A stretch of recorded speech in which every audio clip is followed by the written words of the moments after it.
hatten mit unserer Lehrerin Yang Lao eigentlich die locker einstudiert. Aber weil es jetzt so kurz vor dem Buffet ist, haben wir gedacht, wir machen einfach was Kürzeres. Da bietet sich immer ein schönes Lied aus der Taiwan-Dynastie an. 春眠不觉晓，处处闻啼鸟。夜来风雨声，花落知多少。Und weil das doch ein bisschen arg kurz gewesen wäre, haben wir gesagt, wir machen noch einen kleinen zweiten Teil.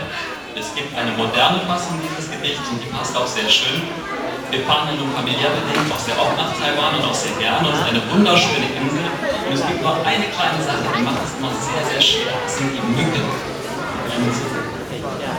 Und diese Mücken haben eine ganz besondere Eigenschaft. Die fliegen nämlich auf Deutsch.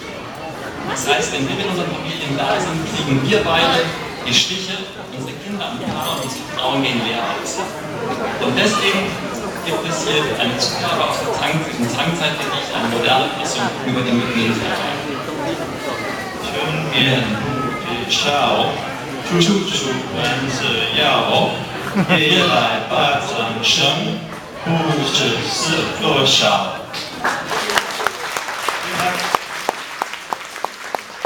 谢谢 Klaus und Tage. Wir haben auch eine chinesische Klasse für die deutschen Papas. Inzwischen haben wir ganz viele Mischehe-Familien. Ja, die bestehen meistens aus einem deutschen Ehemann, aber einer taiwanesischen Ehefrau. So, 我们等一下马上要开始我们的餐会，我们请公关人员带领外宾先去用餐，然后再来的是。